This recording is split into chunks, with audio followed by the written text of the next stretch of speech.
Vaccine से पहले 4 राज्यों में होगा वैक्सीनेशन का ड्राई रन। 28 से 29 दिसंबर को पंजाब, असम, आंध्र प्रदेश और गुजरात में होगा रिहर्सल।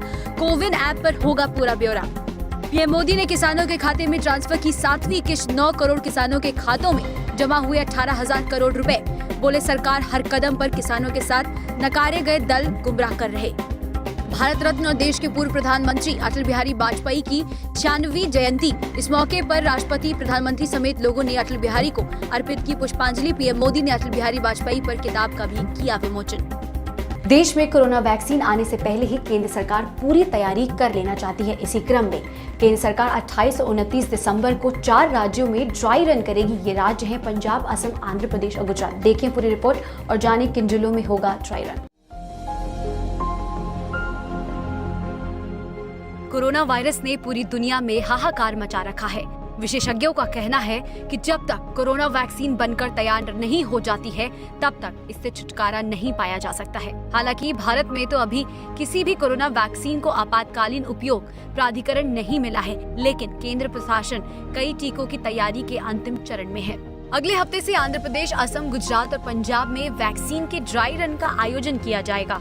सरकार ने जानकारी दी है कि ड्राई रन से ये समझने में मदद मिलेगी कि पूरे प्रोसेस में किसी तरह की कमी रह गई है या नहीं। सरकार ने कहा इसमें end to end mobilization, Covid टीकाकरण प्रक्रिया और कोविन का यूजेज देखा जाएगा। कोविन एक मोबाइल एप्लीकेशन है जिसमें पूरी प्रक्रिया के माध्यम से ऑनलाइन निगरानी की जाएगी। अब तक वैक्सीन नहीं आई है, लेकिन इसको लेकर केंद्र सरकार ने तैयारी सारी कर ली है। जब भी वैक्सीन आएगी, सरकार पहले चरण में करीब 30 करोड़ लोगों को ये वैक्सीन देगी।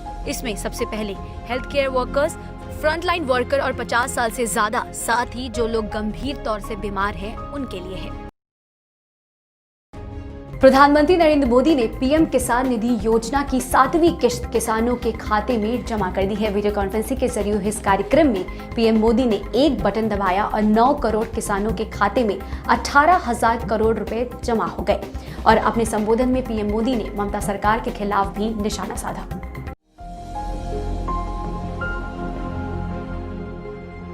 पूर्व प्रधानमंत्री भारत रत्न अटल बिहारी वाजपेयी की 25 दिसंबर की जयंती को सुशासन दिवस के रूप में मनाते हुए बीजेपी ने शुक्रवार को देश में 19,000 से ज्यादा स्थानों पर कार्यक्रम किया। इस कार्यक्रम में पूरे देश में अलग अलग जगहों से केंद्र सरकार के मंत्री, राज्यों के मंत्री, मुख्यमंत्री, चुने हुए जनप्रतिनिधि शामिल हुए। मोदी ने इस मौके पर एक बार फिर कृषि कानूनों के मसले पर खुलकर बातचीत की और किसान सम्मान निधि योजना की नई किश्त जारी करते हुए पीएम मोदी ने 9 करोड़ किसानों के खाते में सीधे 18,000 करोड़ रुपए डाले। आज जिन कृषि सुधारों को देश ने जमीन पर उतारा है, उनके सूत्रधार भी एक प्रकार से अटल बिहारी वाजपेयी भी थे। साथियों, अटल जी गरीबों के हित में, किसान के हित में बनने वाली सभी योजनाओं में होने वाले भ्रष्टाचार को राष्ट्रीय रोग मानते थे। आप सबको याद होगा, उन्होंने एक बार पहले की सरकारों पर कटाक्ष करते हुए एक पूर्व प्रधानमंत्री की बात याद दिलाई थी और उनको याद दिलाते उन्होंने कहा था कि रुपया चलता है तो रुपया घिसता है, रुपया घिसता है तो हाथ में लगता है और धीरे से जेबों में चला जाता है। मुझे संतोष है कि आज न रुपया घिसता है और न ही किसी गलत हाथ में लगता है। दिल्ली से जिस गरीब के लिए रुपया निकलता है, वो उसके बैंक खाते में सीधा पहुंचता है। अभी हमारे कृषि मंत्री नरेंद्र सिंह जी तोमर ने इसके विषय में विस्तार से हमारे सामने रखा है। पीएम किसान सम्मान निधि इसका ही एक उत्तम उदाहरण है। आज देश के 9 करोड़ से ज्यादा किसान परिवारों के बैंक खाते में सीधे एक कंप्यूटर की क्लिक से 18,000 करोड़ रुपए से भी ज्यादा रकम उनके किसानों के बैंक के खाते में जमा हो गए हैं। पीएम ने अपने संबोधन में पश्चिम बंगाल सरकार पर भी जमकर निशाना साधा और कहा कि मुझे आज इस बात का अफसोस है कि पश्चिम बंगाल के 70 लाख से अधिक किसानों को इसका लाभ नहीं मिल पाया।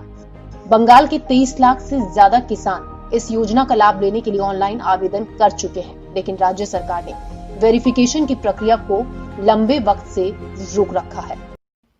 मुझे आज इस बात का अफसोस भी है कि पूरे हिंदुस्तान के किसानों को इस योजना का लाभ मिल रहा है। सभी विचारधारा की सरकारें इससे जुड़ी हैं, लेकिन एकमात्र पश्चिम बंगाल सरकार वहां के 70 लाख से अधिक किसान, मेरे किसान भाई बहन बंगाल के, इस योजना के वो लाभ नहीं ले पा रहे हैं, उनको ये पैसे नहीं मिल पा रहे हैं, क्योंकि बंगाल की सरकार अपने राजनीतिक कारणों से उनके राज्य के किसानों को भारत सरकार से पैसा जाने वाला है, राज्य सरकार को एक कौड़ी का खर्चा नहीं है, फिर भी वो पैसे उनको नहीं मिल रहे हैं। कई किसानों ने भारत सरकार को सीधी चिट्ठी लिखी हुई है, उसको भी वो मान्यता नहीं देते हैं। यानी आप कल्पना कर सकते हैं कितने लाखों किसानों ने लाभ लेने के लिए, योजना के लिए अर्जी की, ऑनलाइन आवेदन कर चुके हैं, लेकिन वहां की राज्य सरकार उसको भी अटका करके बैठ गई है। पीएम किसान योजना के तहत प्रत्येक लाभार्थी किसान के बैंक खाते में हर 4 महीने में 2,000 रुपए की किश्त के रूप में 1 साल में कुल 6,000 रुपए सीधे डीबीटी के जरिए जमा किए जाएंगे। ये योजना 1 दिसंबर 2018 से लागू है। दूसरी तरफ प्रधानमंत्री नरेंद्र मोदी ने पूर्व प्रधानमंत्री अटल बिहारी वाजपेयी की जयंती के अवसर पर एक किताब भी जारी की। इस किताब का नाम अटल बिहारी वाजपेयी संसद में है।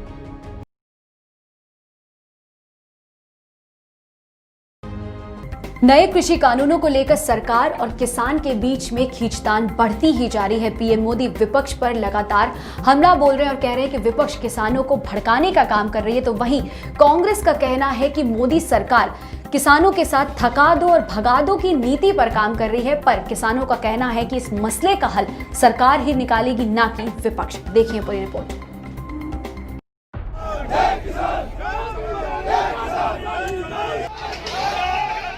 कृषि कानून पर दिल्ली की सीमाओं पर किसानों का प्रदर्शन 30 दिनों से जारी है। ऐसे में आज प्रधानमंत्री नरेंद्र मोदी ने नए कृषि कानूनों के विरोध में जारी आंदोलन के बीच कई राज्यों के किसानों से बात की। वहीं उन्होंने कहा कि कृषि कानून को लेकर झूठ फैलाया जा रहा है। पीएम मोदी का किसानों से संबोधन के बाद अब प्रदर्शन कर रहे किसानों ने भी विपक्ष पर कटाक्ष करना शुरू कर दिया है। भारतीय किसान यूनियन के राष्ट्रीय प्रवक्ता राकेश टिकैत ने कहा कि इस मसले का हल तो प्रधानमंत्री और भारत सरकार ही करेगी, कोई विपक्ष या राहुल गांधी थोड़े ही करेंगे। 1 महीना हो चुका है और किसान घर वापस नहीं जाएगा। पहले बैठकर समझौता करो और कानून वापस लो। सरकार कृषि कानून पर बातचीत करने को तैयार है, लेकिन ये तो नहीं कहा कि हम कृषि कानून वापस ले लेंगे। हम भी बात करने को तैयार हैं, लेकिन वो कंडीशन लगा रहे हैं, वापस नहीं लेंगे। दरअसल 30 दिनों से किसानों के प्रदर्शन में राजनीतिक दलों ने भी एंट्री मार दी है। कई विपक्षी दल भी किसानों के समर्थन में उतरकर नए कृषि कानूनों को खत्म करने की मांग कर रहे हैं। बातचीत से कोई समाधान नहीं निकल रहा, जिसके बाद किसान अब सरकार की ओर से बातचीत के प्रस्ताव को भी नहीं स्वीकार कर रहे। भारत रत्न और भारत के पूर्व प्रधानमंत्री अटल बिहारी वाजपेयी की आज 96वीं जयंती है। 25 दिसंबर 1924 में अटल बिहारी वाजपेयी का जन्म ग्वालियर में हुआ था। अटल बिहारी वाजपेयी को आज भी एक बेहतरीन नेता के रूप में जाना जाता है। अटल बिहारी वाजपेयी का व्यक्तित्व तो था ही अलग, लेकिन उनका एक जो कविता प्रेम का हुनर था वो भी उन्हें औरों से अलग बनाता था। देखिए पूरी रिपोर्ट और जानिए उनकी कविता के बारे में। आज पूर्व प्रधानमंत्री अटल बिहारी वाजपेयी की जयंती है। उनका जन्म 25 दिसंबर 1924 को गुलाम भारत के ग्वालियर में हुआ था। भारत रत्न व देश के पूर्व प्रधानमंत्री अटल बिहारी वाजपेयी के व्यक्तित्व ऐसा था जिसे शब्दों में बयां नहीं किया जा सकता। अटल जी एक ऐसे राजनेता थे जिनका सभी राजनीतिक दलों के नेता सम्मान करते थे। यही नहीं, अटल जी कुशल वक्ता भी थे। संसद में जब भी वह किसी मुद्दे पर बोलते तो पक्ष क्या विपक्ष क्या, पूरा सदन शांत होकर उनकी बात सुनता। भारतीय राजनीति में उनकी वाक कला से ऐसा कोई ही शख्स होगा जो प्रभावित नहीं हुआ हो। सबसे बड़ी विशेषता जो अटल जी को औरों से अलग करती थी वह था उनका कविता प्रेम। उन्होंने जीवन और देश प्रेम पर आधारित कालजयी रचनाओं को गढ़ा। इसके अलावा अटल बिहारी वाजपेयी ने जिस विषय पर सबसे ज्यादा लिखा वह मौत था। उनके निधन के बाद सबसे ज्यादा चर्चा में एक कविता रही है और उसका नाम है मौत से ठन गई, ठन गई, मौत से ठन गई। जूझने का मेरा इरादा न था, मोड़ पर मिलेंगे इसका वादा न था। रास्ता रोक कर वह खड़ी हो गई, रास्ता रोक कर वह खड़ी हो गई। यूं लगा जिंदगी से बड़ी हो गई। मौत की उम्र क्या है, 2 पल भी नहीं। जिंदगी सिलसिला आज कल की नहीं। अटल बिहारी वाजपेयी पहली बार साल 1996 में 13 दिन के लिए प्रधानमंत्री बने और फिर साल 1998 से 1999 तक यानी 13 महीने के लिए दूसरी बार देश के प्रधानमंत्री बने। फिर आखिरी और तीसरी बार 1999 से 2004 तक देश के प्रधानमंत्री रहे। उन्होंने साल 2009 में राजनीति से संन्यास लिया।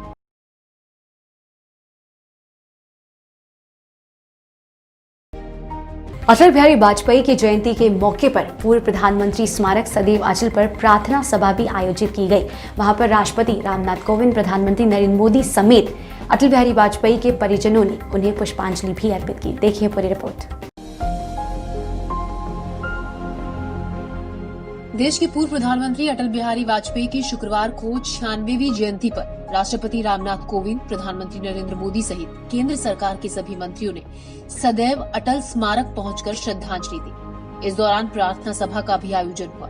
रक्षा मंत्री राजनाथ सिंह, गृह मंत्री अमित शाह और लोकसभा स्पीकर ओम बिरला भी प्रार्थना सभा में मौजूद रहे। इससे पूर्व प्रधानमंत्री नरेंद्र मोदी ने अटल जयंती पर एक संदेश में कहा, पूर्व प्रधानमंत्री आदरणीय अटल बिहारी वाजपेयी जी को उनकी जन्म जयंती पर शत शत नमन। मुख्यमंत्री योगी आदित्यनाथ ने भी पूर्व प्रधानमंत्री अटल बिहारी वाजपेयी की 96वीं जयंती के अवसर पर उनकी प्रतिमा पर पुष्प अर्पित कर उन्हें नमन किया।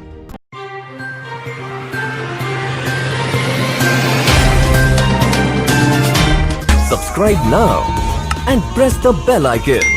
Never miss an update.